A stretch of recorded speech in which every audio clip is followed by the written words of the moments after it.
अस्सलामु अलैकुम वरहमतुल्लाहि वबरकातुहू। मैं सलाह साबरी इदराक एकेडमी की ओर से आपका इस प्रोग्राम में स्वागत करता हूँ। आज भारतवर्ष को अंग्रेजी साम्राज्य से स्वतंत्रता प्राप्त किए हुए 75 वर्षों से ज्यादा हो चुके हैं।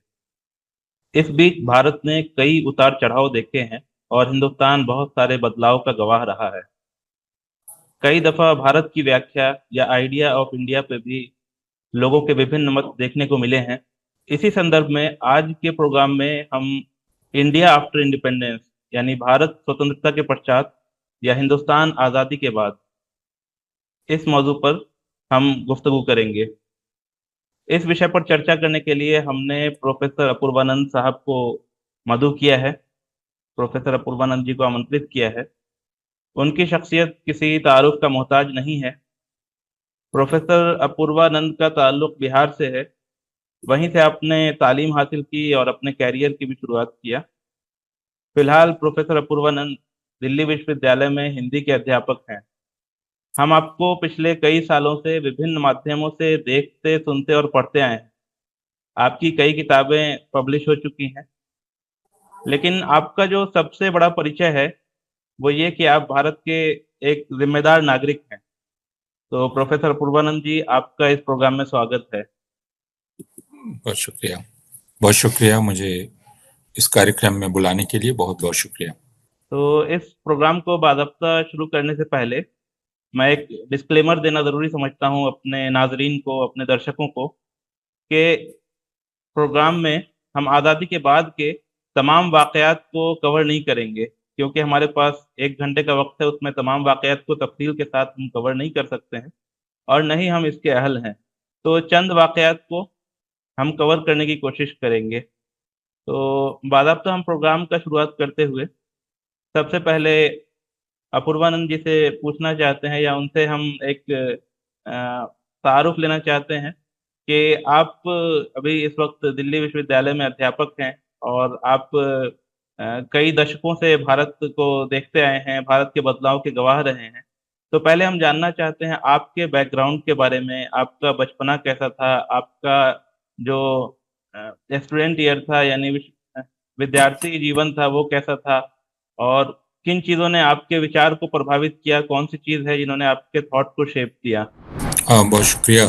हालांकि मुझे अपने बारे में बात करना बहुत ज़रूरी नहीं लगता, लेकिन शायद उसके ज़रिए हम समझ सकते हैं कि हमारी पीढ़ी कैसे पली बढ़ी और उस वक्त का माहौल क्या था, जिसे हम अपने किशोरावस्था का माहौल कहते हैं और बड़े होने का माहौल कहते हैं। तो मेरी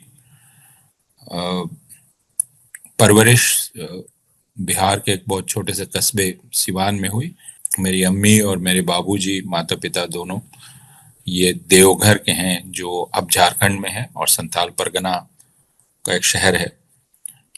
और इसको एक हिंदुओं के बड़े तीर्थ स्थल के रूप में जाना जाता है। शिव की नगरी है और शिव का मंदिर है, शंकर का।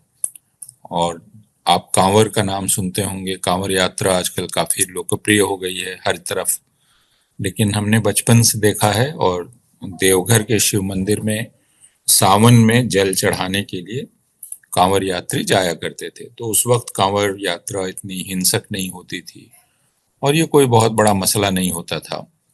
हम जो लोग एक तरह से देवघर के रहने वाले थे, उनके लिए वो 1 महीना सावन का जरूर दूभर हो जाता था, लेकिन वही देवघर की पूरी अर्थव्यवस्था का आधार भी था, क्योंकि उस वक्त हजारों, बाद में लाखों तीर्थयात्री जाने लगे। और आप कह सकते हैं कि देवघर का पूरे साल का आर्थिक कारोबार उस 1 महीने में होता था। तो देवघर की एक एक इंच जमीन कीमती होती थी। और हम जिस बिरादरी से आते हैं उसे पंडा बिरादरी कहते हैं, जो पूजा कराने वाली बिरादरी है ब्राह्मणों की। तो लेकिन मेरे दादा देवघर के और उस पूरे इलाके के पहले ग्रेजुएट थे और आज़ादी के पहले का ये वक्त था, और उन्होंने और उनके दोस्तों ने मिलकर वहाँ स्कूल स्थापित किए। वो एक स्कूल के हेडमास्टर थे और मेरे बाबूजी और उनके जो बाकी भाई थे उन्होंने पढ़ाई की। फिर मेरे बाबूजी बाहर निकले और उन्होंने तरह तरह की नौकरियां की। दूर सिलचर गए असम में, वहाँ एक कॉलेज में पढ़ाते थे और वहाँ से फिर वे सीवान पहुंचे, जो बिल्कुल एक दूसरा छोर था सिलचर से। और सिवान जब वे पहुंचे तो उनके और मेरी अम्मी के पास मेरे बड़े भाई थे, 2 साल के, और मैं पैदा ही हुआ था। ये सन 62 का साल रहा है। और फिर वो शुरुआती साल हम सिवान के शेख मोहल्ले में रहे, जिसको आप मुसलमानों का मोहल्ला कह सकते हैं। हमारे मकान मालिक इस्लामिया हाई स्कूल के हेडमास्टर थे, हाशिम साहब। तो हमने शुरुआती साल एक मुसलमान मोहल्ले में गुजारे। और जो आजकल मैं देखता हूं, बल्कि मैं ये बात तो बहुत पहले से देखता आ रहा हूं कि मुसलमानों को लेकर हिंदुओं में एक डर बिठाया जाता है कि वे इंसान होते भी हैं कि नहीं होते हैं।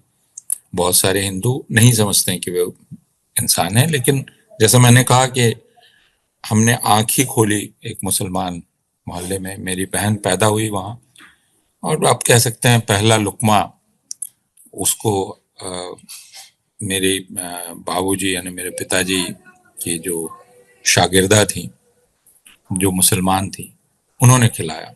तो इस तरह हम सिवान एक बहुत छोटे से कस्बे में पले बढ़े। और हमने मुसलमानों की जिंदगी, उनके रहन सहन को बहुत करीब से देखा। और हम ये समझते हैं कि जो जिस तरह हर बिरादरी होती है, हर समुदाय होता है, वैसे ही मुसलमान समुदाय भी है। जितनी अच्छाइयाँ बुराइयाँ हिंदुओं में होंगी, उतनी ही अच्छाइयाँ बुराइयाँ मुसलमानों में भी होंगी और किसी और में भी होंगी। तो यह सब देखते हुए हम लोग बड़े हुए, और फिर सिवान में दूसरे मोहल्लों में भी हम लोग गए। और हमने जो जिन मोहल्लों में अपना वक्त गुजारा, मिले जुले मोहल्ले थे। यानी उसके बाद मैं कागजी मोहल्ले में गया। नाम से जाहिर है कि कागज बनाने का कारोबार होता होगा, लेकिन उसमें भी तुरहा टोली में जो सब्जी बेचने वालों की बिरादरी है।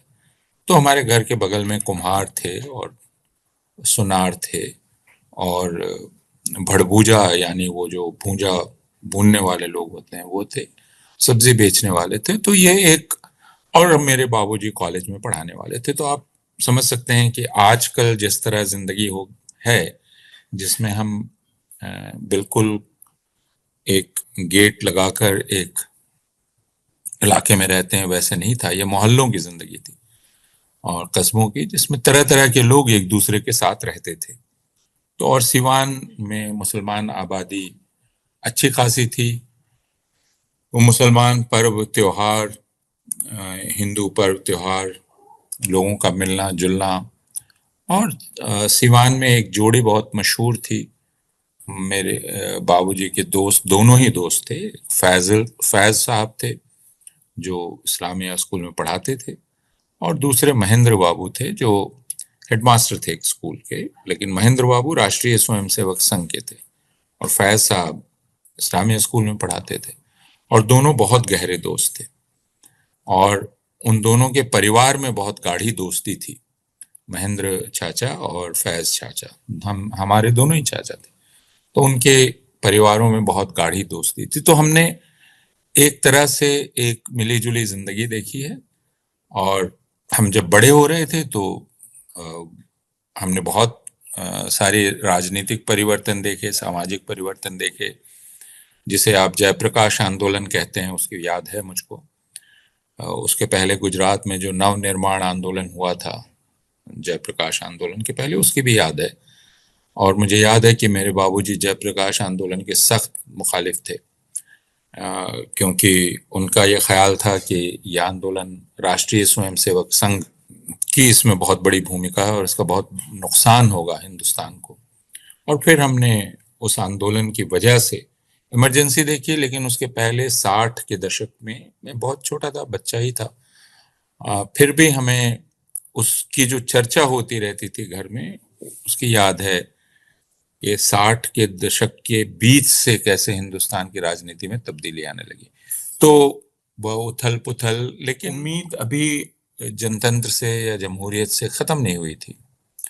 राष्ट्रीय स्वयंसेवक संघ ताकतवर हो रहा था, क्योंकि जिस जयप्रकाश नारायण ने किसी समय उसको कहा था कि वो बिल्कुल बर्दाश्त नहीं किया जा सकता, और उसके साथ जाने को वे तैयार हो गए थे। तो एक जगह राष्ट्रीय स्वयंसेवक संघ की लोहिया ने पहले बनाई, फिर जेपी ने बनाई, तो एक जगह धीरे धीरे आरएसएस की बनने लगी और उसको इज्जत मिलने लगी लोगों के बीच। पहले आरएसएस वाले बहुत हिचकिचाते थे, लेकिन इन लोगों की वजह से उनको इज्जत मिलने लगी। फिर 77 में उनकी सरकार बनी जनता पार्टी की, और आरएसएस एक तरह सरकार में आ गया। तो वो पहला मौका था। उसके पहले मिड 60s में कुछ राज्यों में जनसंघ आ गया था, तो आरएसएस कुछ राज्यों में आया था। और ध्यान रखने की जरूरत है कि इन राज्यों में मिली जुली सरकार थी, जिसमें समाजवादी भी थे, कम्युनिस्ट भी थे, और आरएसएस के जनसंघ भी था। तो जनसंघ इस तरह घुस गया था हिंदुस्तानी राज्य में, स्टेट में जनसंघ और आरएसएस का प्रवेश हो गया था। और 77 में तो लाल कृष्ण आडवाणी, अटल बिहारी वाजपेयी, ये सारे लोग मंत्री बने, और आरएसएस की घुसपैठ एक तरह से हो गई। वो पहले से भी था, उसकी एक स्वीकृति थी, लेकिन हो गई। और फिर तो हिंदुस्तान की जमहूरियत में काफी उथल पुथल, बहुत जल्दी जल्दी 77 के बाद 80 में इंदिरा गांधी वापस आई, और फिर 84 में उनका कत्ल हो गया उस बीच, और फिर भिंडरावाले का उभार, और फिर जिसे आप सिख मिलिटेंसी कहते हैं, उसका उभार, स्वर्ण मंदिर पर इंदिरा गांधी का एक्शन जो कि इल कंसीव्ड था, और उसको लेकर बहुत तरह का विवाद है। और फिर सिखों के खिलाफ जो एक जहर पूरे समाज में फैलाया गया, जिसमें कांग्रेस का भी रोल था। और फिर 1984 का चुनाव जो लड़ा गया, वो मेजॉरिटेरियन प्लेटफॉर्म पे कांग्रेस ने लड़ा, जिसमें डराया गया वोटर्स को कि आपके दरवाजे पर टेररिस्ट बैठा हुआ है, और आपका टैक्सी चलाने वाला टेररिस्ट हो सकता है, और कोई और टेररिस्ट हो सकता है। और ये बहुत खतरनाक प्लेटफॉर्म था जो कांग्रेस ने लिया। और 84 में मैं पटना आ गया था, उसके पहले सिवान से स्कूलिंग की, डीएवी स्कूल से। मेरे बड़े भाई ने इस्लामिया हाई स्कूल से पढ़ाई की थी, और उन्होंने मैट्रिकुलेशन वहां से किया था। मैंने डीएवी हाई स्कूल से मैट्रिकुलेशन किया, फिर पटना आए, और पटना में और सिवान में भी हम स्टूडेंट एक्टिविज्म में रहे, फिर इंडियन पीपल्स थिएटर एसोसिएशन में, फिर प्रोग्रेसिव राइटर्स एसोसिएशन में, और फिर मैं कम्युनिस्ट पार्टी ऑफ इंडिया में भी शामिल हुआ। और सिवान में जब मैं था तो CPI-ML सत्यनारायण सिंह ग्रुप के साथ भी हमने थोड़ा काम किया। तो ये एक बहुत लंबा सिलसिला चला, और हमने बहुत उथल पुथल देखी। और फिर धीरे धीरे हमने देखा कि आरएसएस के मजबूत होने का असर क्या हुआ, क्योंकि 80 का दशक बहुत महत्वपूर्ण है भारत के लिए, जिसमें बहुत कुछ होता है। जनता पार्टी की सरकार के जाने के बाद इंदिरा गांधी की वापसी होती है, लेकिन जो मेजॉरिटेरियन पॉलिटिक्स है, हिंदुत्ववादी राजनीति है, एक तरह से वो केंद्र में आ जाती है, क्योंकि इंदिरा गांधी भी उससे एक समझौता करती हैं। एकात्मता यात्रा चलती है, उस एकात्मता यात्रा को इंदिरा गांधी पैट्रोनाइज करती हैं। उसमें विश्व हिंदू परिषद के लोग भी हैं, दूसरे लोग भी हैं। और फिर 84 होता है। 84 में भी जैसा मैंने कहा कि एक मेजॉरिटेरियन नेशनलिस्ट प्लेटफॉर्म लिया जाता है, और उसके कुछ दिन बाद से राम जन्मभूमि आंदोलन शुरू हो जाता है। तो मैं ये कह सकता हूं कि मेरा जो बड़ा होने का तजुर्बा है, वो तजुर्बा आरएसएस के धीरे धीरे हिंदुस्तान में सेंटर स्टेज में आ जाने का तजुर्बा है। और ये कोई, अब मेरी उम्र 62 साल है, तो 50 साल इसमें मैं कह सकता हूं कि आरएसएस के एसेंडेंस, उसके उभार, और अब उसके छा जाने, तो ये 50 साल का जो पूरा वक्फा है, उसको मैं इस तरह से देखता हूँ। धीरे धीरे वो किनारे से किस तरह 60s में उसने जगह बनाई और फिर वो धीरे धीरे केंद्र में आ गया, और अब तो वो पूरी तरह से छा गया है। यह यह है। लेकिन जैसे मैंने कहा कि जब हम बड़े हो रहे थे, जब हम पढ़ रहे थे, कॉलेज में थे, तब हमें ऐसा लगता था कि जमहूरियत में जान बाकी है, लड़ा जा सकता है।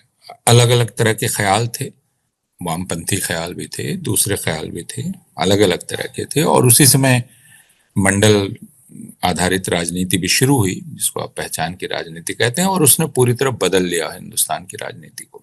उसके बाद हिंदुस्तान की राजनीति वह रह नहीं गई। चूंकि हम उत्तर भारत में थे, तो दक्षिण भारत हमारी कल्पना में बहुत दूर था। दक्षिण भारत के बारे में हम बहुत कम जानते थे। जरूर कुछ नाम हमारे पास थे दक्षिण भारत के, लेकिन महाराष्ट्र जरूर था हमारे दिमाग में।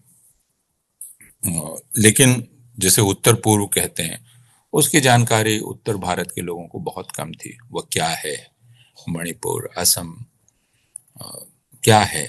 तो एक नॉर्थ इंडियन इमेजिनेशन जिसको आप कहेंगे, उस नॉर्थ इंडियन इमेजिनेशन में पूरे हिंदुस्तान का तस्वुर नहीं था। हम खुद आदिवासियों के बारे में नहीं जानते थे कि वे क्या हैं। मैं देवघर का रहने वाला हूँ, जो संथाल परगना में है, जो आदिवासी इलाका है, लेकिन हमारी आदिवासियों के बारे में जानकारी नहीं के बराबर थी।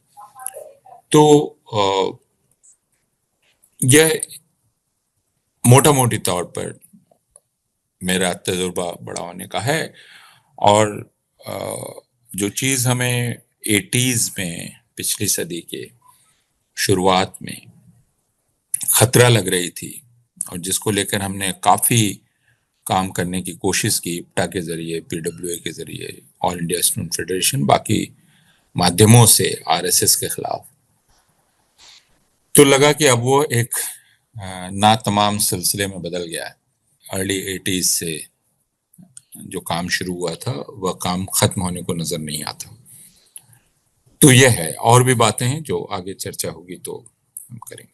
बहुत बहुत शुक्रिया पूर्वानंद साहब। आपने न सिर्फ अपनी जिंदगी के हालात हमारे सामने बयान किए, बल्कि उस वक्त के हिंदुस्तान में जो तब्दीलियां हो रही थी, आप उसके भी गवाह रहे हैं। और समाज मुख्तलिफ अनासिर को किस तरह से देखता है, उसको भी आपने बखूबी बयान किया।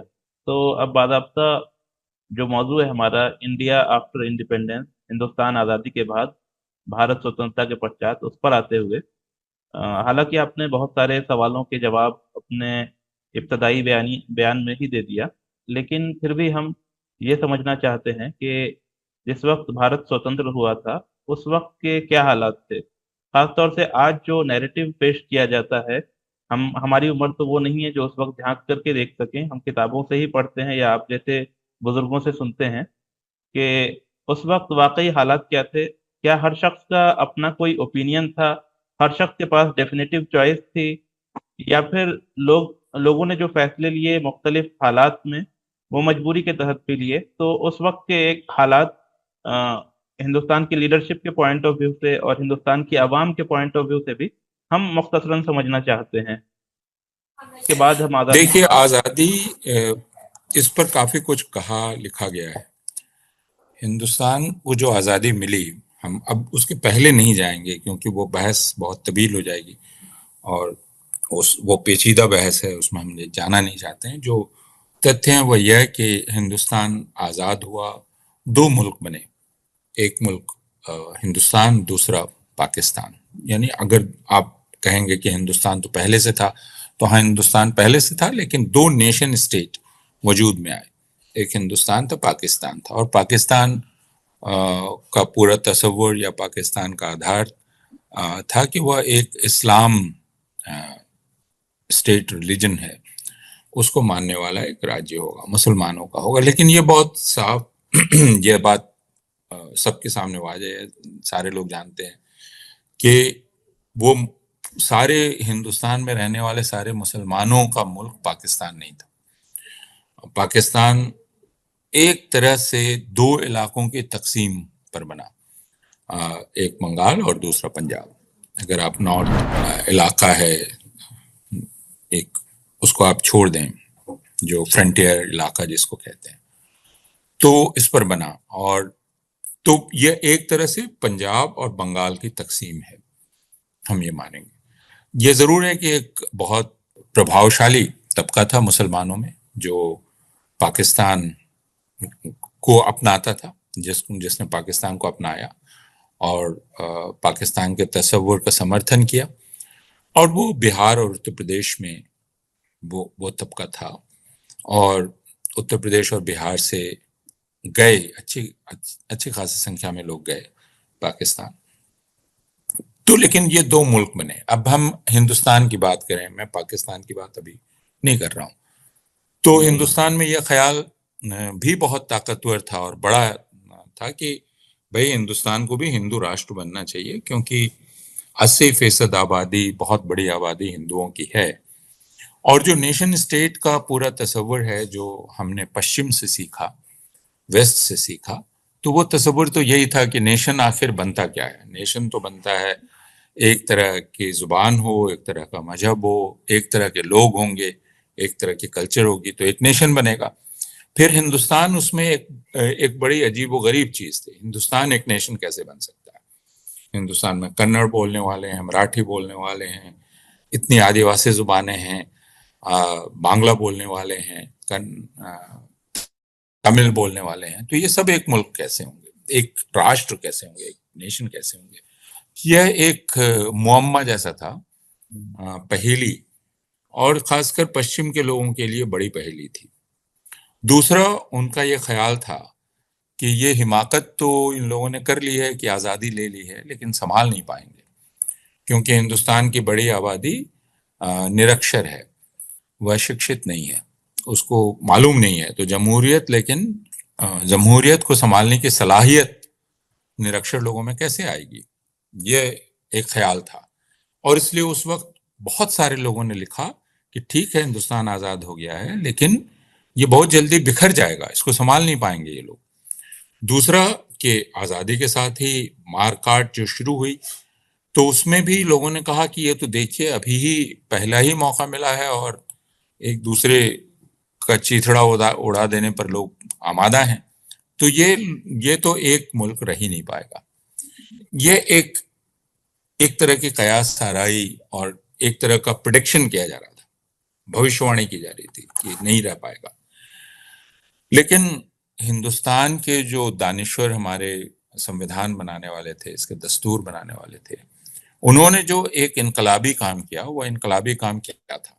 वह इनकलाबी काम था कि कोई भी हिंदुस्तान का शख्स, वो कोई भी हो, अमीर, गरीब, औरत, मर्द, या कोई भी शिक्षित, अशिक्षित, निरक्षर, साक्षर, कोई भी हो, उन सबको वोट देने का अधिकार है।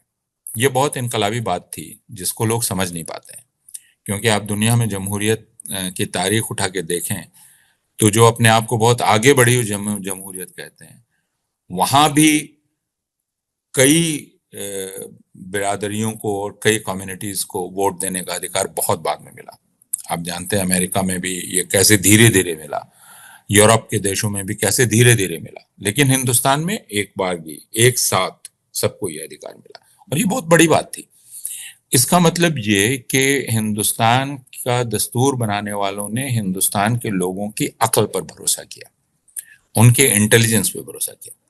उन्होंने कहा कि एक किसान जो अक्षर नहीं पहचानता है, इसका मतलब यह नहीं है कि वह भले बुरे का भेद नहीं जानता है। आखिर इंसान की सलाहियत किस चीज में नापी जाएगी उसकी? कि वह भले बुरे का भेद जानता हो या जान सकता हो, उसमें इसकी ताकत हो कि वो जान सकता है। वोट देने का मतलब क्या है? वोट देने का मतलब है आप तरीका तय करते हैं मुल्क कैसे चलेगा, और ये इस बात पे निर्भर है कि आप भले बुरे का भेद कर सकते हैं कि नहीं, कौन ठीक है कौन ठीक नहीं। तो ये एक बहुत बड़ा, आप कह सकते हैं, खतरा भी उठाया, जोखिम भी उठाया हमारे संविधान बनाने वालों ने। और 1952 का जो चुनाव हुआ, उस चुनाव को दुनिया भर के लोग बहुत ही गौर से देख रहे थे उस चुनाव को, क्योंकि आखिरकार जमहूरियत की खासियत क्या है कि आप शांतिपूर्ण ढंग से सत्ता का हस्तांतरण करते हैं, ठीक है ना। और शांतिपूर्ण ढंग से चुनाव करते हैं, अपने विरोधियों को भी आप उतनी ही जगह देते हैं। तो कांग्रेस उस वक्त की हेजेमोनिक पावर थी, इसमें कोई शक नहीं, लेकिन विरोधियों को उतना ही मौका मिला, यह भी आप जानते हैं। कम्युनिस्ट एक बहुत बड़ी ताकत के रूप में उभर कर आए, लेकिन आरएसएस एक बड़ी ताकत था उस वक्त भी, लोगों का ख्याल था। और हिंदुस्तान, हाँ, इस बात को पहले कह लेना जरूरी है कि एक ख्याल आरएसएस का यह था, या हिंदू महासभा या ऐसे का, कि जो अस्थिरता पैदा हुई 1947 में बंटवारे की वजह से, मारकाट शुरू हुई, तो उन्होंने सोचा यह अराजकता इतनी बढ़ जाएगी कि हम कब्जा कर लेंगे सत्ता पर। यह भी ध्यान रखने की जरूरत है कि जब अंग्रेज जा रहे थे तो जो यहाँ के पुराने राजे रजवाड़े नवाब थे, है ना, वो निजाम हो या कोई भी हो, जूनागढ़ के हों या और जगहों के हों, या ग्वालियर के राजा हों, बाकी जगहों के राजा हों, इन सब के दिल में उम्मीद जगी कि अब हमें अपनी रियासत वापस मिल जाएगी, है ना, तो हमें अपनी रियासत मिल जाएगी, पेशवाई वापस हो जाएगी और इधर नवाबी वापस हो जाएगी। लेकिन जो आजादी का आंदोलन जो चला रहे थे, उन्होंने यह बात साफ कर दी, और गांधी जी ने यह बात और साफ कर दी कि भाई अब ताकत तो अवाम की होगी, जमहूरियत। और उन्होंने साफ किया, लोगों को बार बार लिखा, इन राजों को और नवाबों को, कि भाई बेहतर हो कि आप अपने यहाँ रिस्पॉन्सिबल गवर्नमेंट, यानी जो जनता के प्रति जवाबदेह है ना, आप भी उस बात को माने, इसी में आपकी भलाई है। और इस वजह से ये राजे रजवाड़े गांधी के दुश्मन हो गए, तो गांधी एक बहुत बड़ा रोड़ा बन के खड़े हो गए। गांधी और इनका यह ख्याल था कि हम आरएसएस और हिंदू महासभा और सावरकर वगैरह के साथ मिलकर वापस हम कर लेंगे इस चीज को, लेकिन वो हुआ नहीं। इसलिए जो गांधी के कत्ल की जो पूरी साजिश हुई, उस साजिश में ये सब शामिल थे। आखिर आप अगर देखेंगे हथियार कहाँ से आया, तो वो एक रियासत से आया, ग्वालियर और आसपास से आया, और उसमें ये सब शामिल थे। तो राजे रजवाड़े, आरएसएस, हिंदू महासभा की एक मिली जुली, आरएसएस सीधे तौर पे संगठन के तौर पे कभी नहीं, क्योंकि आरएसएस लिखित तौर पर कुछ करता नहीं है कभी भी। आपने कोई नहीं देखा होगा कि आरएसएस कोई प्रस्ताव पारित करता है कि यह काम किया जाए और वो काम करने को जुट जाता है। हमेशा इनफॉर्मली चीजें होती हैं, इनफॉर्मल ढंग से चीजें की जाती हैं। तो इस बात को ध्यान में रखना जरूरी है कि गांधी का कत्ल हिंदुस्तान की आजादी के बाद की सबसे बड़ी घटना है, पहली।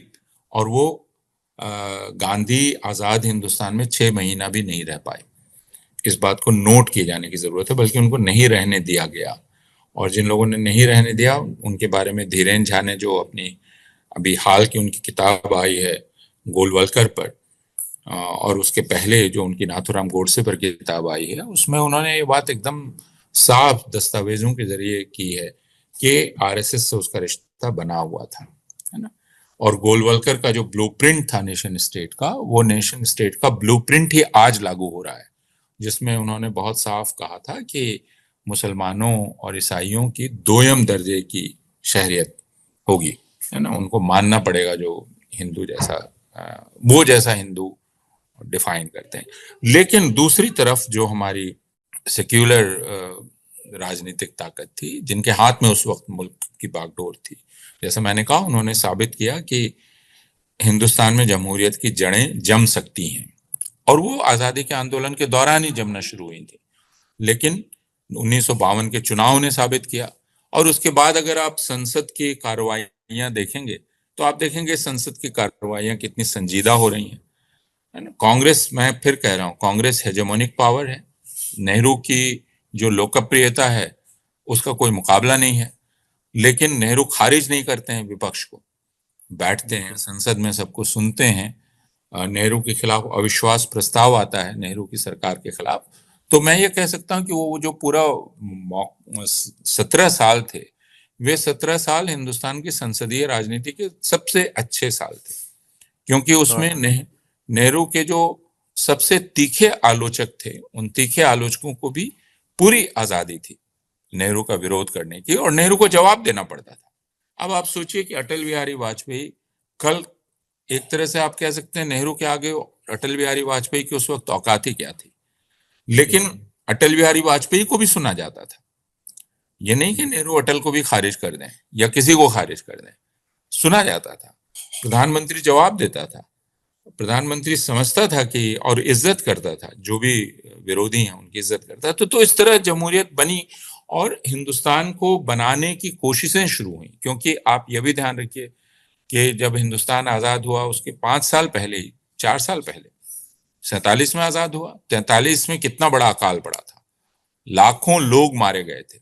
जो द्वितीय विश्व युद्ध के समय जो अकाल पड़ा, और वो दरअसल अंग्रेजी हुकूमत के द्वारा पैदा किया गया अकाल था।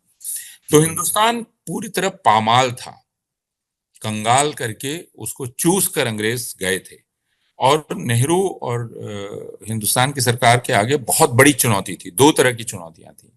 एक, बंटवारे की जो खुरेजी, बंटवारे के चलते जो एक एक तरह से हिंदुओं और मुसलमानों और सिखों के बीच एक बड़ी खाई पैदा हो गई और उथल पुथल पैदा हुई। उसमें आप इस मुल्क के जहाज को कैसे लेकर चलेंगे उस तूफानी समंदर में, ये एक बड़ी बात थी। लोग आज समझ नहीं पाते हैं कि क्या था, लेकिन उस तूफानी समंदर में इस जहाज को निकाल कर ले जाना, मैं मानता हूं कि ये इसके लिए बहुत ज्यादा राजनीतिक परिपक्वता की आवश्यकता थी, जो नेहरू और उनके साथियों ने दिखलाई, और वो ले गए और उन्होंने जनतंत्र की जड़ों को मजबूत किया। और एक उन्होंने दिखलाया कि किस तरह मुख्तलिफ ख्यालों के लोग मिलकर काम कर सकते हैं। संविधान का निर्माण क्या था? अंबेडकर साहब का कोई इत्तेफाक नहीं था गांधी से, लेकिन गांधी ने अंबेडकर का नाम प्रस्तावित किया कि उनको लाना चाहिए। नेहरू और बाकी लोगों ने अंबेडकर को ड्राफ्टिंग कमेटी का उनको कहा कि आप इसको चलाइए, और पूरा संविधान एक तरह से उनके निर्देशन में तैयार हुआ। तो यह भी हमें समझने की जरूरत है कि जो जमहूरियत है वह दरअसल अलग अलग ख्यालों के लोगों को एक दूसरे का एहतराम करने का भी नाम है कि आप मेरी बात सुने, मैं आपकी बात सुनूं, मैं खुद को रिवाइज करूं, आप मेरी बात सुनकर कुछ परसुएड हों और आगे चलें। इसलिए जो योजना बनी, योजना आयोग बना, तो उस योजना आयोग में नेहरू ने, लोग कहते हैं नेहरू सोवियत संघ से प्रभावित थे, लेकिन आप ध्यान रखिए कि नेहरू ने यह खतरा देखा था, एक खतरा था फैसिज्म का, और वो बहुत दृढ़ता से फैसिस्ट विरोधी थे। और दूसरा, उन्होंने वह खतरा भी देख लिया था जो कम्युनिज्म में था। तो और जमहूरियत उन्हें सबसे अच्छा रास्ता लगा था, क्योंकि उनको इंसानी जो मिजाज है उसकी पेचीदगी का भी पता था और इंसानी समाज की पेचीदगी का भी पता था। तो इसलिए उन्होंने योजना आयोग भी जो बनाया, तो योजना आयोग, लोग कहते हैं सोवियत संघ से प्रभावित था, लेकिन अगर आप उसका इतिहास पढ़ेंगे तो आप देखेंगे कि वे यूरोप के इकोनॉमिस्ट को भी बुला रहे हैं, अमेरिका के इकोनॉमिस्ट को बुला रहे हैं, सोवियत यूनियन के इकोनॉमिस्ट को बुला रहे हैं, सबको बिठा रहे हैं। यानी दुनिया में जो कुछ भी सबसे अच्छा है ना, हर नॉलेज के फील्ड में जो सबसे अच्छा है, उसको हिंदुस्तान की बेहतरी के लिए उसका इस्तेमाल कैसे हो सकता है, यह कोशिश है। तो वे साइंस पर इसलिए जोर दे रहे हैं। और नेहरू की जो के सामने जो सबसे बड़ी चुनौती थी, वो चुनौती यह थी कि हिंदुस्तान में जो भूख है, उस भूख का इलाज कैसे किया जाए, है ना। अकाल देख चुके थे, अकाल की याद बहुत ताजा थी। तो यह इसलिए आप फिर यह कि भाई हिंदुस्तान को पूरी दुनिया की बिरादरी में अपनी जगह लेनी है। अगर आप उनकी पहली स्पीच सुनेंगे तो वो कहते हैं कि हम अपनी वाजिब जगह लेना चाहते हैं। संविधान में भी ये लिखा हुआ है, राइटफुल प्लेस। लेकिन rightful place in the world community वो आप लेंगे तो इस ख्याल से नहीं लेंगे कि हम सबसे बेहतर हैं, हम सबसे अच्छे हैं, बल्कि हम दूसरों के साथ उनके दोस्त की तरह जगह लेंगे। तो हम कोई महान हैं, सबसे बड़े हैं, सबसे अच्छे हैं, यह कह के नहीं। तो इन सारी चुनौतियों का सामना शुरुआती सालों में किया गया। और यह कहा जा सकता है कि हिंदुस्तान को एक बहुत ही स्थिर नींव हिंदुस्तान की बनाई गई, जिस पर उसकी इमारत फिर तामीर की जा सकती थी, है ना। यह नेहरू ने किया। झटके भी लगे, और जब काम कर रहे हैं तो जो उनके पास अवेलेबल नॉलेज है, जो अवेलेबल, भाई साइंटिस्ट बता रहा है, एक स्टैटिस्टिक्स का आदमी बतला रहा है, दूसरा इकोनॉमिस्ट बतला रहा है, तो उस अवेलेबल नॉलेज के साथ वो काम कर रहे थे। और हम ये कह सकते हैं कि हिंदुस्तान की जमहूरियत ने जड़ पकड़ी और हिंदुस्तान के इंस्टीट्यूशंस स्टैब्लिश हुए। उस वक्त उनकी इज्जत थी, हिंदुस्तान की जुडिशरी, बाकी तमाम चीजें, जमहूरियत का मिजाज क्या होता है ये लोगों ने समझा, अवाम की अहमियत क्या होती है यह बात लोगों ने समझी। और सबसे बड़ी चीज जिस पर नेहरू ने जोर दिया वो ये कि डेमोक्रेसी में ये खतरा बना हुआ है, जमहूरियत में खतरा हमेशा मेजॉरिटेरियनिज्म का बना हुआ है। तो उस खतरे को, हमेशा उस खतरे से आगाह करते रहना नेहरू ने अपना फर्ज समझा। तो लोग कहते थे कि भाई तुम किसकी बात कर रहे हो, ये तो कुछ है नहीं, पिद्दी ना पिद्दी का शोरबा, ये जनसंघ क्या है। लेकिन नेहरू कहते थे नहीं, ये खतरा बहुत बड़ा है, और आपको समझना है कि ये जो कम्युनलिज्म है, ये जो फुरका परस्ती है, अगर ये मेजॉरिटी की जबान बोलेगी तो फिर ये नेशनलिज्म की जुबान में बदल जाएगी और ये फिर पहचान में नहीं आएगी। तो उस खतरे से हमेशा सचेत करते रहना नेहरू ने फर्ज समझा। तो ये हमारा शुरुआती दौर का हिंदुस्तान था। जी, बहुत बहुत शुक्रिया। आपने पंडित नेहरू के ताल्लुक से गुफ्तगू की। हमारा सवाल भी अगला वही था, तो आपने उसका बखूबी जवाब दे दिया। हालांकि आज जो पंडित नेहरू की तस्वीर पेश की जाती है और उनको जिस तरह से प्रोजेक्ट किया जाता है, वो एक जो विलेन की हैसियत तारीख में होती है। आम तौर पर तारीख की किताब में भले ही मुख्तलिफ चीज़ें लिखी हुई हैं, लेकिन अवाम की जो जबान है, सोशल मीडिया की जो जबान है, मीडिया की जबान है, उसमें उनको विलेन बना करके पेश किया जाता है। और ऐसा हम देखते हैं कि न सिर्फ उनको हिंदू विरोधी, बल्कि उस दौर के जो लिटरेचर का मुताला करते हैं, तो दोनों गिरोह, जो मुस्लिम, प्रो मुस्लिम गिरोह था, उनको एंटी मुस्लिम बता रहा था। और आज भी जो मतलब उनको एंटी हिंदू और एंटी नेशनल भी कहा जाता है। तो इस पर भी मुख्तसरन आप कुछ कहेंगे? देखिए, अगर हम ईमानदारी से बात करें तो अब मैं ये मानता हूं कि हमें 47 के पहले एकेडमिक चर्चा का विषय है, एकेडमिक रिसर्च होना चाहिए, लेकिन उससे हमें बहुत हासिल नहीं होने वाला है। जी जी। जिन्ना ने क्यों वो रास्ता ले लिया जी और बाकी चीजें, लेकिन असल बात थी रही कि अब 47 के बाद दो मुल्क थे और उसमें हिंदुस्तान ने कैसा रास्ता लिया और जी हिंदुस्तान की जो लीडरशिप थी उसने क्या किया। जी जी जी। तो हिंदुस्तान की लीडरशिप, एक आसान रास्ता हो सकता था। देखिए, बहुत ही आसान रास्ता होता है कि जो एक कॉमन सेंस है, उस कॉमन सेंस को आप अपील करें और उसके आधार पर आप लोगों को अपनी तरफ ले आए। कॉमन सेंस क्या है? कॉमन सेंस ये है कि भाई पाकिस्तान बन गया मुसलमानों का मुल्क, तो भारत को हिंदुओं का मुल्क होना चाहिए, ये कॉमन सेंस है। लेकिन हमारी लीडरशिप उस कॉमन सेंस के खिलाफ गई, है ना। तो एक तरह से आपको अपने ही लोगों से लगातार लड़ना था, क्योंकि ये बात तो आसानी से समझ में आती है ना। अभी भी जी लोग जी कहते हैं अरे, तो, तो सेक्युलरिज्म जरा मुश्किल चीज थी उसको समझाना लोगों को। जी अगर आप आजादी के आंदोलन में देखेंगे तो मुसलमान कोई गांधी को बहुत पसंद नहीं करते थे, है ना। जी नहीं, और नेहरू और खासकर जो जिन्ना की पॉलिटिक्स थी उसमें एक दो तरह के ख्याल थे। एक कि अगर मैं हूं तो मैं सबको रिप्रेजेंट कर सकता हूं।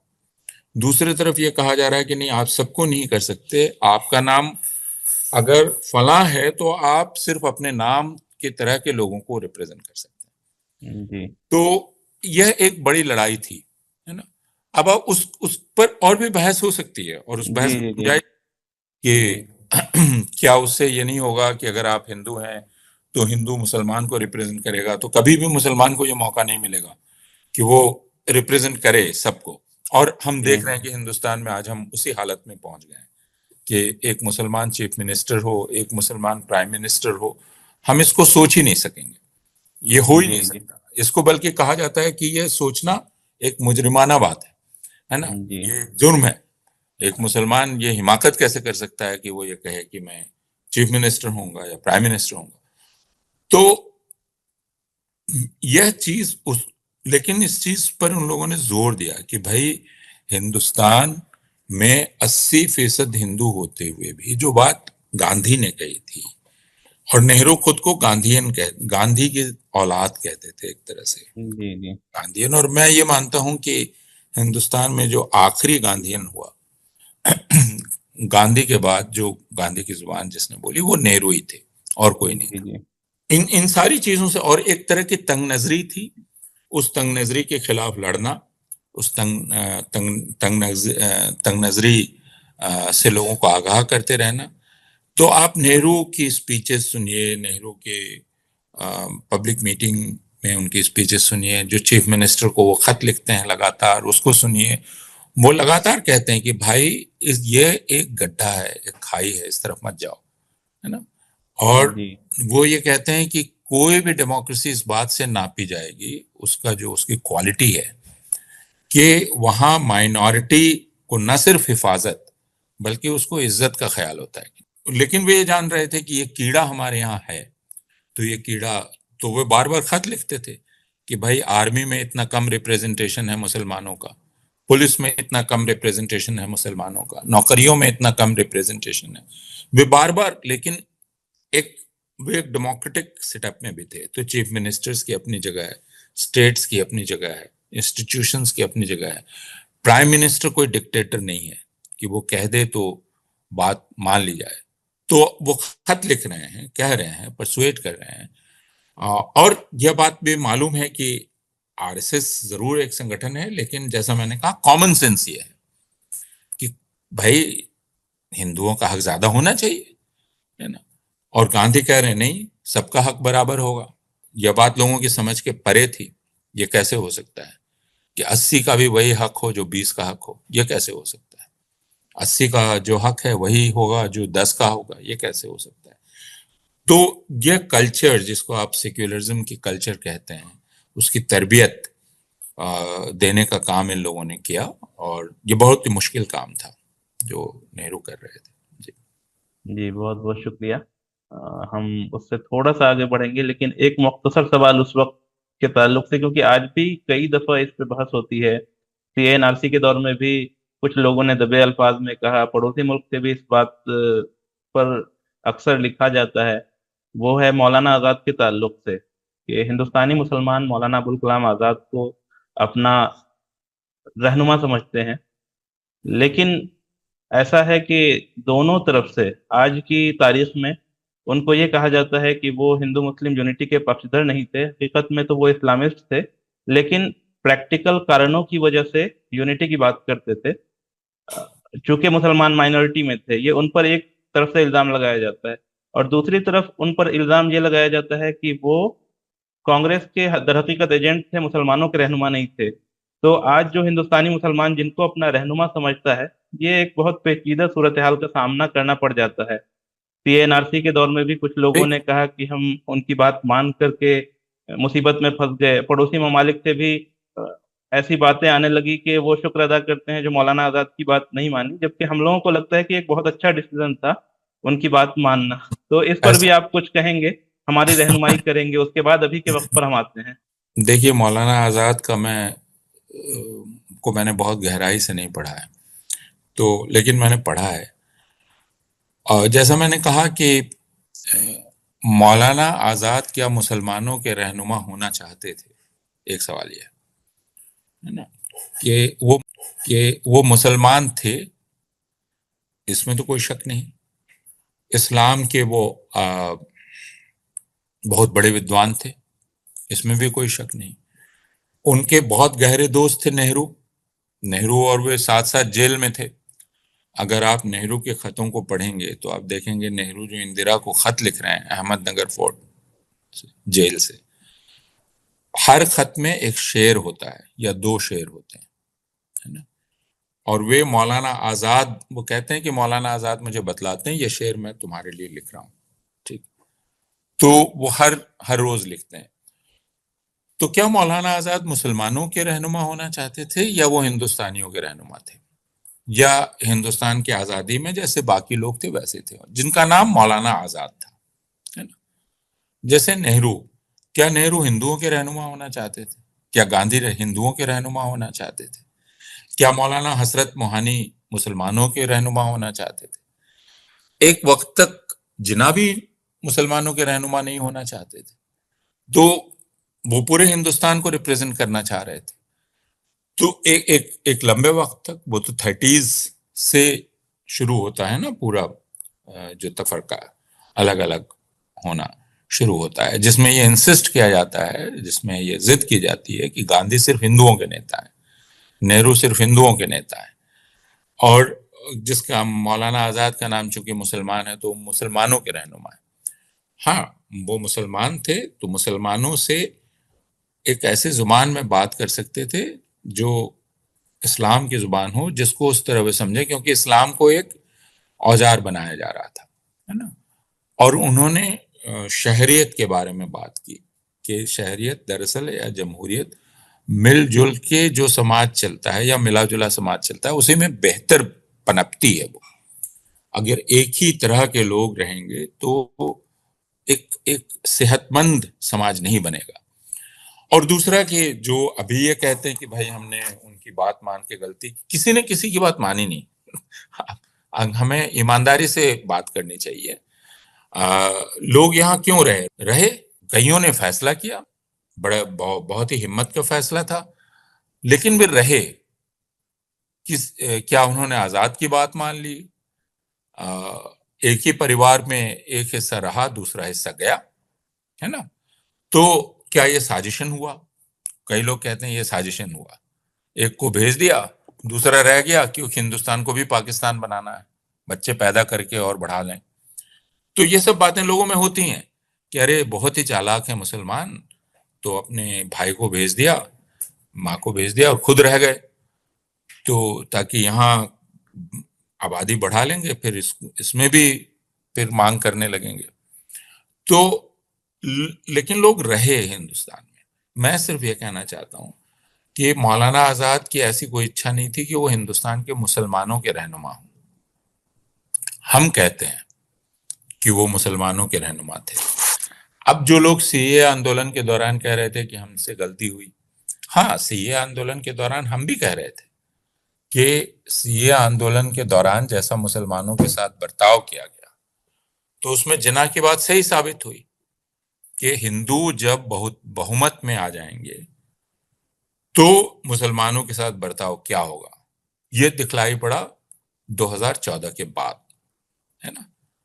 देखिए 1947 में गांधी ने एक बात कही थी, उन्होंने कहा कि मैं ये कबूल करता हूं कि अहिंसा का पालन भारत के लोगों ने नहीं किया है, क्योंकि यह कैसे साबित होगा कि किया है? जब आपके पास ताकत होगी तब। तो अंग्रेजों के रहते तो ताकत थी नहीं, अंग्रेजों के रहने जाने के बाद ताकत आई। जब आपके हाथ में ताकत आई तो आपने दिखा दिया कि आप अहिंसा में यकीन नहीं करते हैं, आपने एक दूसरे को मारा काटा। उसी तरह 2014 के बाद असल में पहली बार आप ये कह सकते हैं एक हिंदू मेजॉरिटेरियन मेजॉरिटी बनी, ठीक। और उस वक्त ये जाहिर हो गया, जो जिना का डर था या बाकी लोगों का डर था कि ऐसा हो सकता है हिंदुस्तान में, तो ये साबित हो गया। लेकिन उससे होता क्या है? तो फर्ज कीजिए कि हिंदुस्तान के सारे मुसलमान जिना की बात मानकर पाकिस्तान चले जाते। पाकिस्तान है किस हालत में अभी? पाकिस्तान में तो भाई इस्लामी हुकूमत बनी ना, जिया साहब के बाद तो पूरी तरह इस्लामी हुकूमत बन गई। तो पाकिस्तान का शहरी क्या इत्मीनान से है, चैन से है ना। यानी पाकिस्तान में कितनी बार पाकिस्तान की अवाम को जमहूरियत को वापस लाने की जद्दोजहद करनी पड़ी है, कितनी बार। तो उसके लिए उनको सलाम करना चाहिए, उनकी जो जद्दोजहद है, उनकी बहादुरी और उनका सब कुछ। लेकिन जो लोग ये कहते हैं कि बेहतर होता, तो क्या करने से क्या होता, यह जवाब देना हमारे इख्तियार में नहीं है। हम लोग ऐसे, ना तो हम नजूमी हैं, ना हम पीछे के वक्त में जाके देख सकते हैं कि इस वक्त हम ऐसा करते तो यह हो जाता। ऐसा हुआ, हम ये कह सकते हैं, ये जी हुआ, तारीख में ये हुआ। हमारे जो पूर्वज थे, दादे नाने, उन्होंने ये फैसला किया, यह हम कह सकते हैं। लेकिन ये होता तो ये हो जाता, ये कहना बहुत ही मुश्किल है, क्योंकि चीजें वैसे होती नहीं है जैसा हम मान जी लेते हैं, है ना। जी जी तो आ, इसलिए इस बात का कोई जवाब मेरे पास नहीं है, सिवाय इसके कि भाई, हिंदुस्तान के लाखों करोड़ों मुसलमानों ने यहाँ रहने का फैसला किया, अलग अलग वजहों से किया। जी आ, तो आप ये कहें कि उनका फैसला गलत था, है ना, तो फिर कहा जा सकता है जो पाकिस्तान में गए वो क्या बहुत खुश हैं। और हमेशा यह ध्यान रखिए कि एक तरह के लोगों का समाज कभी भी बहुत सेहतमंद नहीं होता। हमें तरह तरह के लोगों के साथ रहने की आदत डालनी चाहिए और सीखना चाहिए। वो ज्यादा एक सेहतमंद समाज होता है जिसमें, और उसमें हमारे सोचने समझने की ताकत भी ज्यादा होती है। मैं आपकी आदत को देखता हूँ, समझने की कोशिश करता हूँ, आपकी जुबान, आपके रहन सहन, तो मुझ में ज्यादा आदमियत पैदा होती है ना। जी शुक्रिया। तो अभी हम उस मौजूद पे बात कर रहे थे कि आज़ादी के वक्त और उसके बाद क्या हुआ। अब हम उससे आगे बढ़ते हैं। जाहिर है कि आपने अपनी गुफ्तगू के दौरान मुख्तसरन तमाम अदवार का तज़किरा किया। तो हम ये जानना चाहते हैं कि आज़ादी के 30-35 सालों तक हम देखते हैं कि मतलब कांग्रेस की का इक़्तिदार रहा और हिंदुस्तान में सेकुलर कुव्वतें जो है वो ताकतवर रहीं और बरसर इक़्तिदार रहीं। लेकिन उसके बाद हम पैराडाइम शिफ्ट होते हुए देखते हैं। तो आखिर आपको उसकी क्या वजूहात नजर आती हैं? उसके बाद हम 80s में देखते हैं, फिर 90s में देखते हैं कि बाकायदा बाबरी मस्जिद का डिमोलिशन हुआ और उसके कुछ सालों के बाद जो है सेंटर में उनकी सरकार बन जाती है। तो आप इस पे मुख्तसरन बताइए कि आखिर क्या मतलब उसमें ये भी कि कौन से ऐसे कारण थे या कौन सी ऐसी भूल हुई जो वो ऐसे पावर में आ गए। इस पर बहुत जगहों पर कहा भी गया है, लेकिन बराह रास्त हम आपसे सुनना भी चाहते हैं कि और जो अगर इसको एंटी इनकम्बेंसी ऑफ कांग्रेस कहेंगे तो आखिर मतलब राइट विंग के अलावा दूसरे लोग नहीं थे जो इस गैप को फिल कर सकते थे उस वक्त। मुख्तसरन आप जो उसके बाद का जो दौर है उस पर हमें हमारी रहनुमाई करें। इस पर हम कुछ बात कर चुके पहले। जी जी मैंने आपसे कहा कि कॉमन सेंस है। वो कॉमन सेंस ये है कि भाई, हिंदुस्तान तो हिंदुओं का ही है। हिंदू तो हिंदू राष्ट्र होने में दिक्कत क्या है? क्यों आप बार बार कहते हैं नहीं नहीं भारत हिंदू राष्ट्र नहीं है? यह कॉमन सेंस है। आप इस कॉमन सेंस का इस्तेमाल कर सकते हैं। अब एक संगठन पहले से था, राष्ट्रीय स्वयंसेवक संघ, जिसका यह तस्वुर ही था, उसका इरादा था। कई वजहों से 47 में वो नहीं हुआ, क्योंकि वो उस वक्त उतना ताकतवर नहीं था। लेकिन उसने अपने आप को जिंदा रखा और इस इरादे के साथ वो काम करता रहा। और उसके वो सिर्फ एक संगठन नहीं था, सैकड़ों संगठन थे उसके, स्कूल थे, हजारों हजार स्कूल, लाखों लाख बच्चे हर साल निकलते हैं उस स्कूल से। शाखाएं लगती हैं, बौद्धिक होते हैं, प्रशिक्षण होते हैं। तो सरकारी इदारों में, पुलिस में, ब्यूरोक्रेसी में, जुडिशरी में आरएसएस के ख्याल को मानने वाले शुरुआत से थे हिंदुस्तान में, एकदम शुरू से वो थे। ऐसा नहीं है कि वो नहीं मान, वो शुरू से थे। लेकिन वो डोमिनेंट ख्याल नहीं था, हावी नहीं था, और इसलिए वो खामोश थे। लेकिन वह काम लगातार चल रहा था उसका, हिंदुओं के बीच।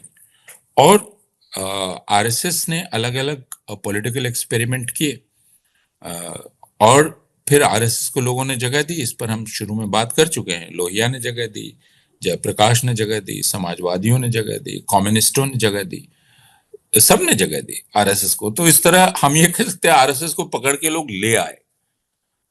जो एकदम किनारे था उसको लोहिया साहब लाए, फिर कम्युनिस्ट भी उनके साथ बैठे। फिर जयप्रकाश नारायण ने कहा कि भाई, अगर ये फैसिस्ट हैं तो मैं भी फैसिस्ट हूं, है ना।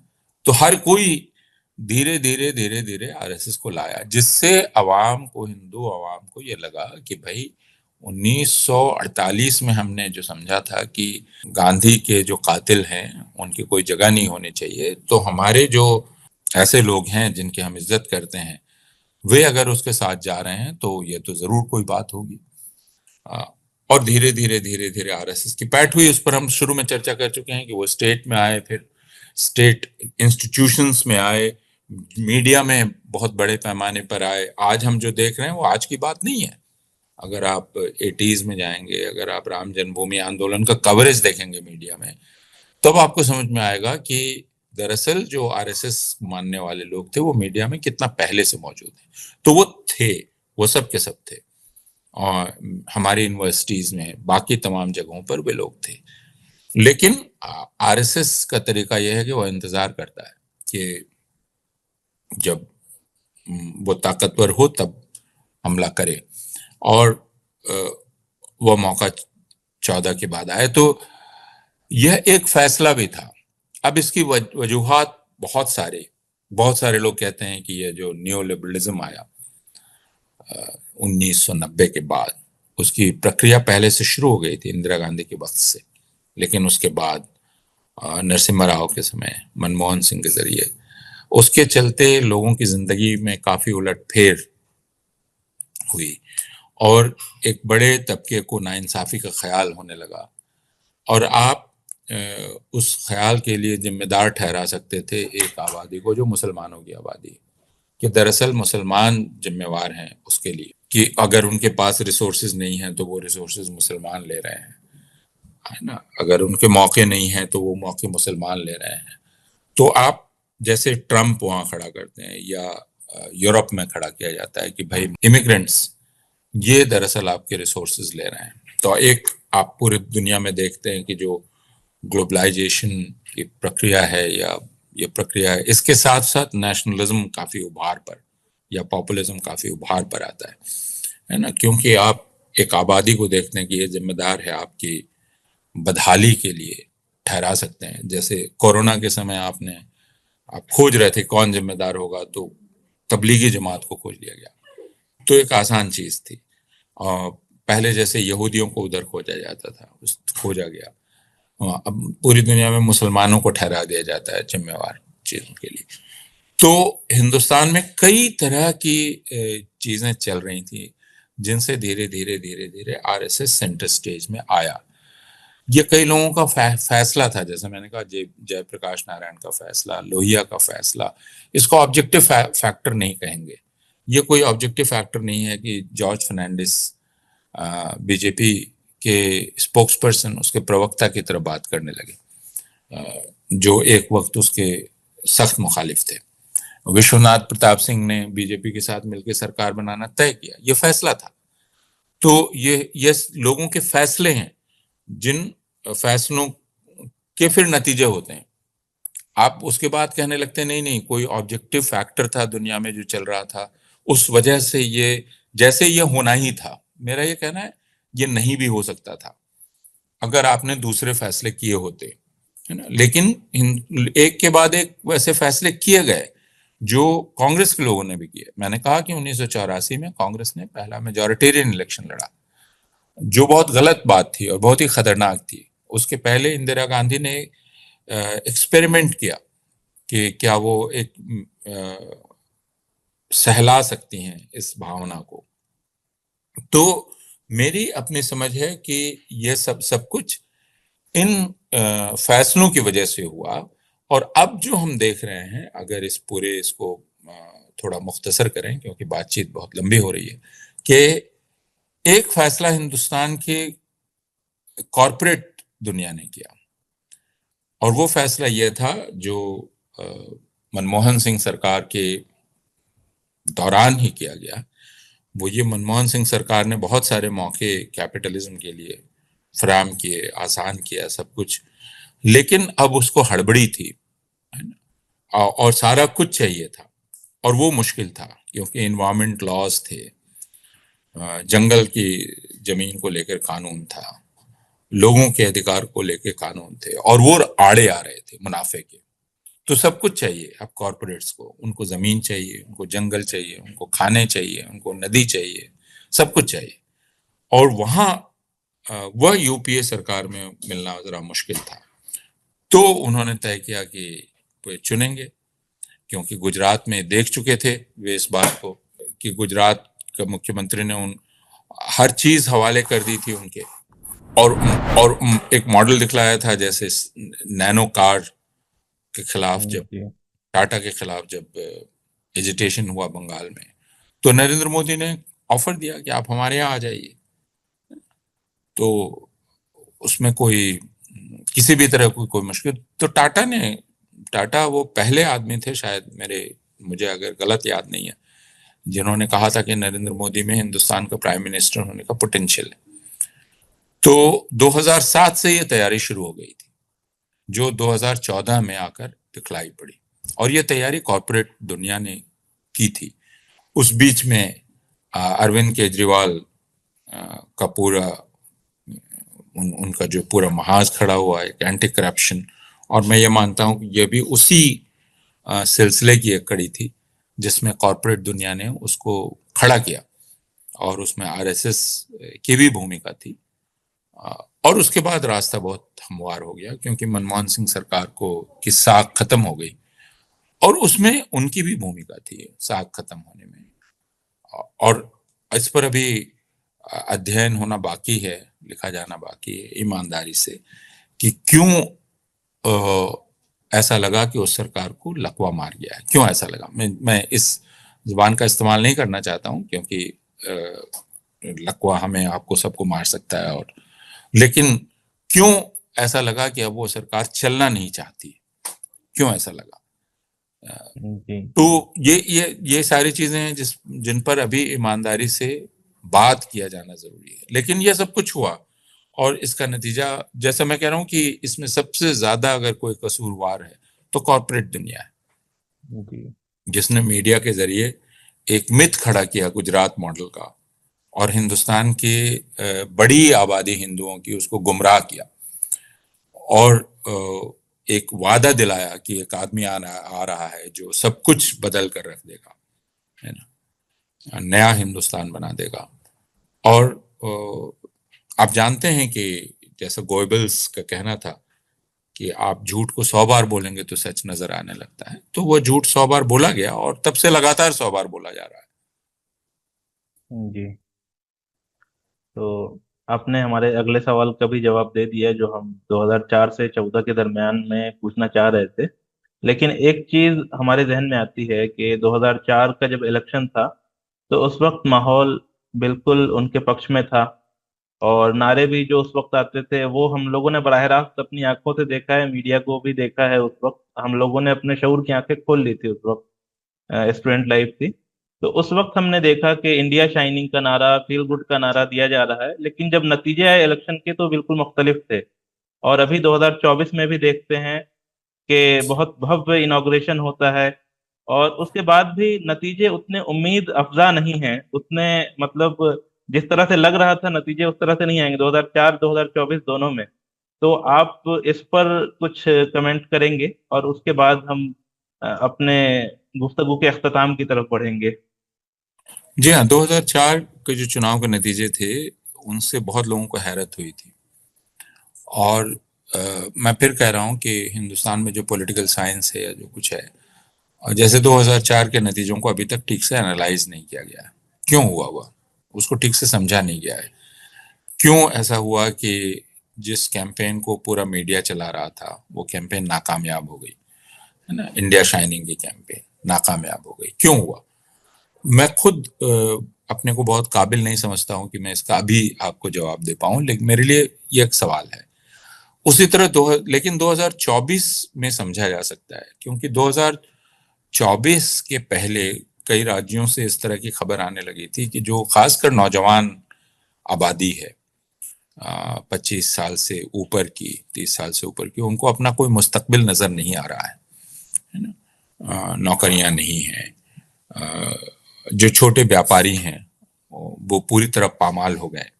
जीएसटी और बाकी जो नोटबंदी हुई उसने कमर तोड़ दी।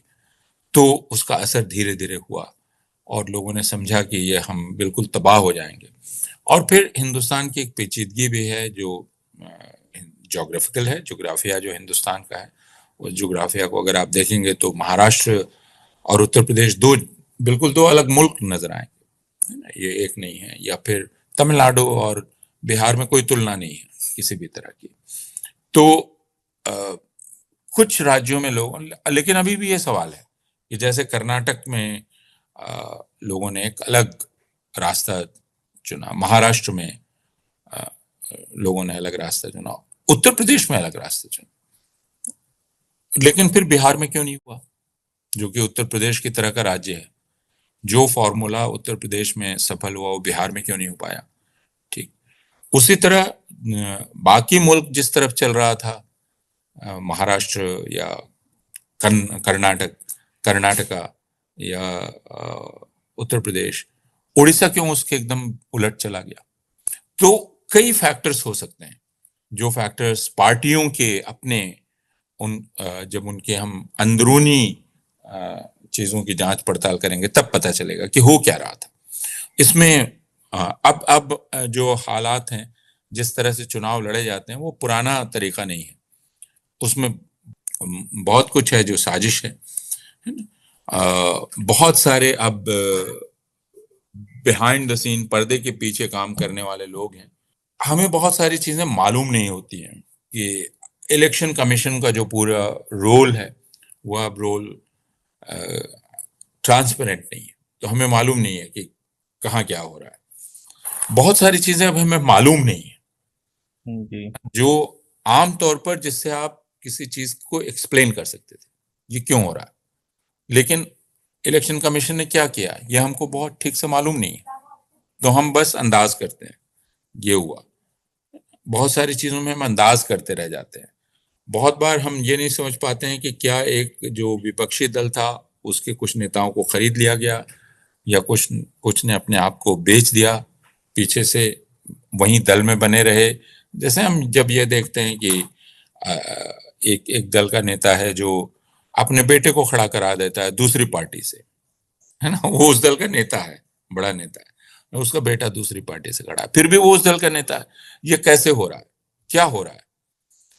तो मैं सिर्फ ये कहना चाहता हूँ, चूंकि मैं पॉलिटिकल साइंटिस्ट नहीं हूँ, मैं सोफोलॉजिस्ट नहीं हूँ और मेरा अध्ययन का ये क्षेत्र नहीं है, लेकिन एक जिसकी दिलचस्पी है उस लिहाज से मैं समझता हूँ कि अब इन सारी चीजों का अध्ययन होना बहुत ही आवश्यक है। तो 2024 में जो भी वजह हो, एक मौका हमारे पास आया कि इन्होंने जो इरादा किया था भारतीय जनता पार्टी ने कि ये राम मंदिर और बाकी तमाम चीजें करके 300 से ज्यादा सीट लाकर और अपनी हेजेमनी को पक्का कर देंगे। इलेक्शन होते रहेंगे लेकिन वो हेजेमनी बनी रहेगी, क्योंकि सारे इंस्टीट्यूशंस कैप्चर हो गए और सारे इंस्टीट्यूशंस अब बीजेपी के डिपार्टमेंट की तरह काम करते हैं। इलेक्शन कमीशन डिपार्टमेंट है, इंफॉर्मेशन कमीशन डिपार्टमेंट है, एनएचआरसी डिपार्टमेंट है, हर हर इंस्टीट्यूशन बीजेपी का डिपार्टमेंट है। उसकी अपनी जो आज़ादी थी उस आज़ादी को उसने हवाले कर दिया बीजेपी के। तो इसमें बहुत सारे सवाल अभी भी मेरे भी हैं जो मैं पूछता रहता हूँ, जो लोग इन चीज़ों को बहुत क्लोजली स्टडी करते हैं, पढ़ते हैं, अध्ययन करते हैं, उनसे कि क्या इसका जवाब कैसे खोजा जाएगा, है ना। ऊपरी जवाब मौजूद है, आप कह सकते हैं कि लोग तंग आ गए थे, ये आ गए थे, लेकिन फिर इसका क्या, ओडिया लोग उत्तर प्रदेश के लोगों से अलग थे, बिहार के लोग क्यों उत्तर प्रदेश के लोगों से अलग हो गए? क्या यह बात अब भारत में स्थापित हो गई है कि आखिरकार जो पहली और आखिरी यूनिट है, जिस यूनिट के इसमें हम एक दूसरे से बातचीत करते हैं, वह यूनिट कास्ट है, जाति है? क्या हम उससे अलग अब सोच ही नहीं सकते हैं? और इसलिए भारतीय जनता पार्टी भी उसी को कैसे मैनिपुलेट करें, यह, क्योंकि भारतीय जनता पार्टी एक बड़ा छाता देती है, वो हिंदुत्व का छाता है, लेकिन वह लगातार जाति पर काम करती रहती है। तो क्या अब भारत का कोई भी वोटर बिना जाति के वोट नहीं दे सकता? यानी क्या वो हमेशा एक जाति को लेकर ही वोट देगा? वो कर्नाटक में आप चले जाएंगे तो तरह तरह के समुदाय, तरह तरह की जातियां, महाराष्ट्र में फिर आप चले जाएं, फिर आप तेलंगाना में चले जाएं, फिर दूसरी जगह चले जाएं, तो हर जगह चुनाव के पहले जातियों के समीकरणों की बात होने लगती है। तो ये भी सवाल है कि क्या 75 साल के बाद अब हम इस जगह पर पहुंच गए हैं कि हमें ऐसा लग रहा था कि हम अपनी जो हमारी दी हुई पहचाने हैं, है ना, हम हिंदू हैं मुसलमान हैं कौन तय करता है, हमने तो तय नहीं किया, हम पैदा हो गए, तो ये हमारा तय किया हुआ नहीं है। तो हम जिस बिंदु पर पैदा हुए जो हमारे अख्तियार में नहीं था, क्या वही तय करेगा हमारा सारा मुस्तकबिल? ये एक सवाल है, जी जी सबके लिए सवाल है कि भाई अगर आप ब्राह्मण पैदा हो गए, है ना, आप राजपूत पैदा हो गए, आप मादिगा पैदा हो गए, आप कुछ और पैदा हो गए, तो क्या यही अब आपके हर फैसले को, आपके जमहूरी फैसले को यही चीज तय करेगी? अब यह हमें सोचना है।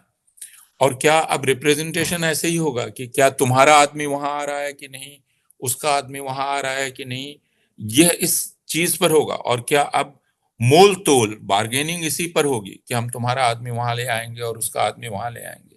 क्या यह होगा?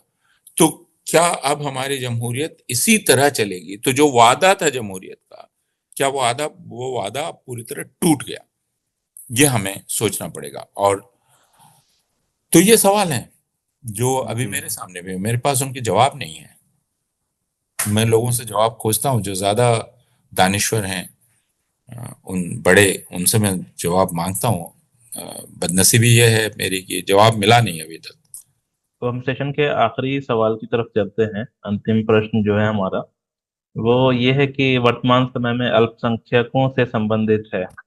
और आप हमसे बेहतर जानते हैं सूरत हाल। पहले जब होता था तो दंगे की सूरत होती थी, लेकिन पब्लिक स्पेस में उस तरह की चीजें नहीं थी, और जिस तरह की नफरत है वो भी अभी से मुख्तलिफ थी। लेकिन आज जो सूरत हाल है उसमें लिंचिंग का मामला हो, नफरत का मामला हो, नफरत न सिर्फ ग्राउंड पर बल्कि उसको परोस दिया गया मीडिया के जरिए से।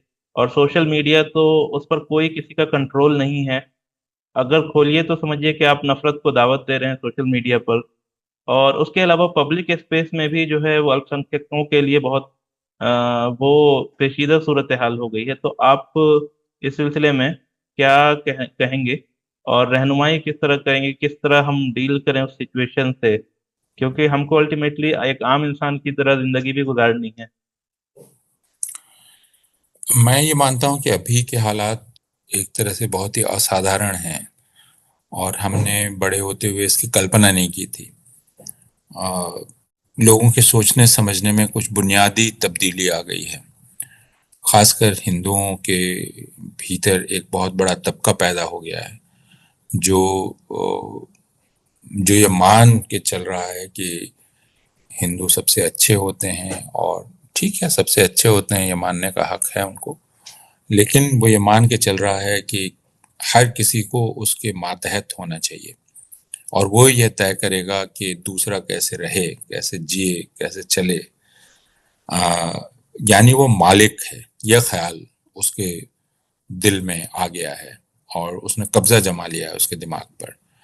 और उसमें और एक दूसरे जो चीज हुई है जो हिंदुस्तान में थी लेकिन इतने ज्यादा इस तरह से नहीं थी, वो ये कि एक नफरत की फैक्ट्री है जो लगातार नफरत पैदा कर रही है। दिन रात, सुबह से रात तक नफरत पैदा की जाती है और उसका असर होता है। जब आप नफरत पैदा करते हैं मुसलमानों के खिलाफ तो उसका लोगों के दिमाग पर असर होता है, लोग उसकी गिरफ्त में आते हैं, लोग नफरत करने लगते हैं। तो एक बहुत बड़ा रेडिकलाइजेशन मैं कहूँगा हिंदुओं का किया जा रहा है बड़े पैमाने पर। दिल्ली में हमने सुना कि लाखों या हजारों त्रिशूल बांटे जा रहे हैं, कटार बांटे जा रही है। दूसरी जगह भी ये हो रहा है, ये खुलेआम हो रहा है। आप आम ट्रेनिंग दे रहे हैं, हथियारों की ट्रेनिंग दे रहे हैं। क्यों दे रहे हैं हथियारों की ट्रेनिंग? इसकी इजाजत क्यों दी जा रही है?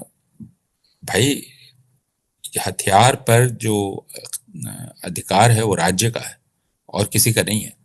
तो फिर ऐसा कैसे हो रहा है कि प्राइवेट मिलिशियाज हैं यहाँ पर जो इसकी ट्रेनिंग दे रहे हैं? वो हिंदुत्ववादी मिलिशिया थे। हम ये देखते हैं और कि हिंदू, अगर उनके इलाके में एक मुसलमान ने मकान खरीद लिया तो हिंदू विरोध करना शुरू कर देते हैं। अगर एक मुसलमान अपने घर में नमाज पढ़ रहा है तो हिंदू उसके घर में घुस जाते हैं कि तुम नमाज नहीं पढ़ सकते, तुम लोगों को अपने घर में नहीं बुला सकते। ईसाइयों के घर में घुस जाते हैं, हमला कर देते हैं। तो यह एक बहुत गंभीर बीमारी हिंदुओं के समाज में घर कर गई है और उस पर उनको सोचना पड़ेगा। मुसलमान क्या करें, ईसाई क्या करें? अब तक उन्होंने क्या किया है उससे ही रास्ता दिखता है। एक तो मुसलमानों ने जमहूरियत पे अपना यकीन बार बार दिखलाया है, अपना भरोसा।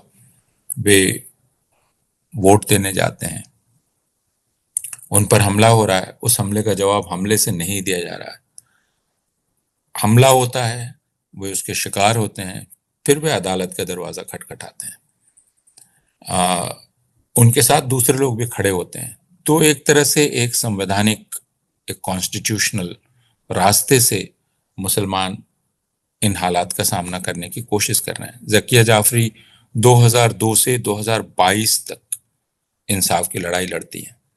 सुप्रीम कोर्ट कहता है कि अरे आप ये कैसे कर रही हैं, आपकी हिम्मत कैसे हुई? और ये हिमाकत की बात है कि आप इतने दिन तक ये कर रही हैं, जरूर कोई साजिश है इसके पीछे। इसका मतलब जो सुप्रीम कोर्ट के जज हैं वो ये मानते हैं कि कोई इंसाफ की लड़ाई 20 साल कैसे लड़ सकता है, तो इसका मतलब इसके पीछे से साजिश होगी, कोई बड़ी साजिश होगी। वो हार कर क्यों नहीं बैठ गया? तो मैं बिल्किस बानो को देखता हूँ। 15 साल लड़ाई लड़ी बिल्किस बानो ने, और बिल्किस बानो के जुबान में कोई नफरत नहीं है, बदले की भावना नहीं है, इंसाफ चाहिए।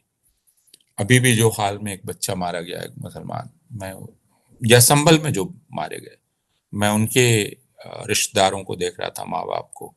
वो कह रहे थे कि हमें इंसाफ चाहिए, बदला नहीं कह रहे थे, इंसाफ कह रहे थे। यूपी का चीफ मिनिस्टर कहता है कि हम बदला ले लेंगे। क्यों? मालूम नहीं किसका। अवाम से बदला? अवाम अगर किसी कानून के खिलाफ है तो आप उससे बदला कैसे ले सकते हैं? उसको अधिकार है उस कानून की मुखालफत करने का। तो मुसलमानों ने अब तक जितने भी कॉन्स्टिट्यूशनल तरीके हैं उनमें अपना यकीन बार बार जाहिर किया है और उस रास्ते पर चले हैं, और उन्होंने बहुत ही धीरज और सब्र का परिचय दिया है।